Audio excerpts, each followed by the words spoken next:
Tonight we're talking about one of the most enduring mysteries we've ever seen. Yep, this is one I'm glad we're doing. We kind of have to do it. I think it's a sort of a mystery podcast necessity. We're going to talk about the Sasquatch.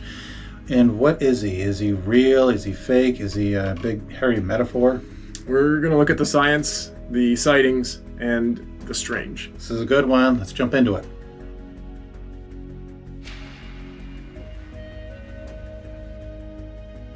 So Bigfoot's been described as a towering ape-like creature, 7 to 9 feet tall, broad-shouldered, covered in dark brown or black hair, and walking upright like a man, but with massive, heavy strides.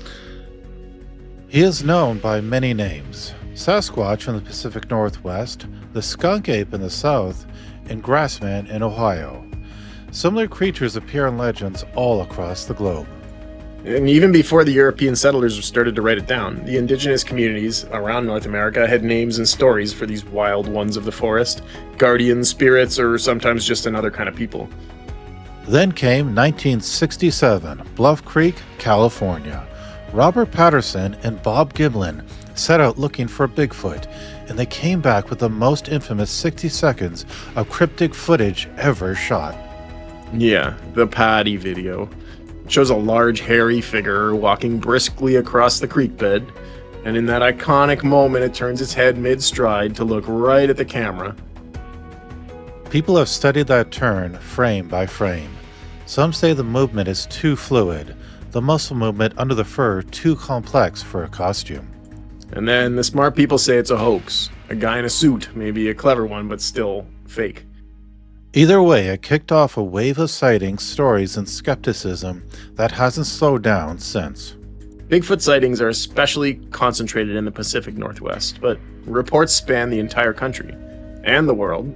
Washington alone has over 700 documented encounters. People report massive footprints, tree structures, guttural howls, and bizarre encounters, like seeing red eyes shine in pitch-black woods, or hearing something large mimic human speech from behind the trees. Then there's tree knocking, rhythmic pounding on trees, often in patterns, believed to be the Bigfoot communicating, and rock throwing, which seems like territorial behavior. Footprints are the most tangible evidence. Some casts show mid-tarsal breaks, a flexible part of the foot found in primates, but not in humans. That's one of the details that fascinates researchers. And there are hair samples too. Some test as animal, others come back unidentified, meaning no match in a known species, though not definitive proof of anything. But no clear video, no fossil records, and no Bigfoot bodies have ever been discovered. It's a hard sell for science. Which brings us to the scientific side of this mystery. And yes, there are scientists who take Bigfoot very seriously. Two of the most prominent are Dr. Grover Krantz and Dr. Jeffrey Meldrum. Let's start with my favorite Sesame Street character, Grover. Dr. Krantz was a physical anthropologist at Washington State University in the 70s. He started publicly advocating for the scientific investigation of Bigfoot. Not exactly a popular move at the time. His colleagues dismissed him, and his research funding took a big hit, but he doubled down. So he thought that several footprint casts showed an anatomy consistent with a living, non-human primate, like a gorilla or something. In particular, he pointed to the dermal ridges, those tiny skin ridges, like fingerprints, found in some of the prints. Yep, Krantz argued that the prints weren't just big, they were biomechanically sound. They flexed and moved like real feet should. He also studied the gait shown in the Patterson-Gimlin film and claimed it couldn't be replicated by a human costume. And he went even farther. He reconstructed skeletal models based on the prints, theorizing Bigfoot's posture and walking style, and he treated it like any fossil discovery, just one we hadn't found the bones for. And then there's Dr. Jeffrey Meldrum.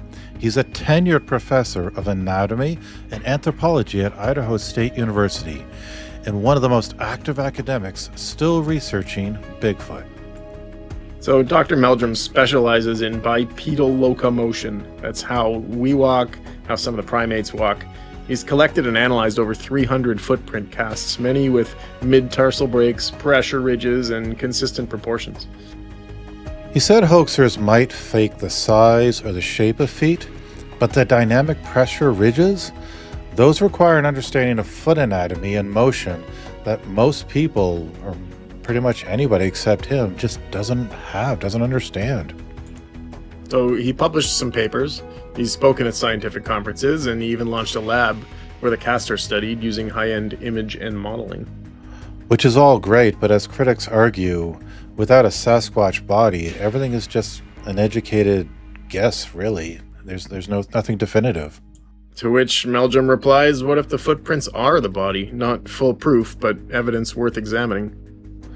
Okay, so we've looked at biology and anthropology, but is there anything historically we can look at as an example of something that we thought existed, kind of like we believe the Sasquatch existed, people believed was a myth, but turned out to be true?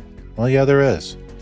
Gorillas. We've all seen gorillas. We've been to zoos. We've seen them on TV. There was a time where they were considered a mythical creature, just like the Sasquatch is considered today. So in the 1800s, stories circulated of massive ape men in Africa. Locals spoke of them, explorers wrote them down, and the European scientists dismissed it as folklore. 1902, when Captain Robert von Bering? Say it in a German accent. Bering? Sure. Until 1902, when Captain Robert von Bering, a German officer in Rwanda, encountered one. He shot and sent the remains to a museum where it was identified as a new species, the mountain gorilla. And before that, they were just rumors. Some scientists even accused the early gorilla reports of being hoaxes or exaggerations. So when people say, if Bigfoot were real, we'd know by now. History says, well, maybe not. Bigfoot represents mystery, the wild, the unknown, in a world where everything's been mapped and measured. He's a reminder that maybe we haven't found it all yet. And there's something oddly comforting about that, thinking that we haven't paved over every single secret out there. So he's become part of our mythology now. Not just a monster, but a symbol and maybe a challenge to look deeper, ask questions, watch podcasts, and stay curious. So do you believe in Bigfoot? That's the question of the day. Do you believe in Bigfoot? I don't think I believe in Bigfoot. Really? I do. Okay. That's it. Oh, go ahead. Bye. Okay. Bye. Why do you not believe in it? I mean, think of the gorilla theory. I think there's some weight to it. I think we don't know everything that's everywhere in every forest. I mean, if you ever look at a globe view, we occupy small parts of the earth. I think it's very plausible. But they did not have drones, and they found footprints of these things and no other evidence. This is insane. I just think you got a lot of PhDs looking into it. I don't know. I want to believe. I'm of the mind that I do believe. So okay, guys, we're 50-50, so I believe. Do you believe? Do you believe? So let's get a vote on. What do you think? We'll write a poll. We'll put it on YouTube, but what do you think? Do you think Bigfoot is real or not? Why do you think that? Write it down below. And please like and subscribe. Want to take us out? See you next time. There you go. We'll see you next time.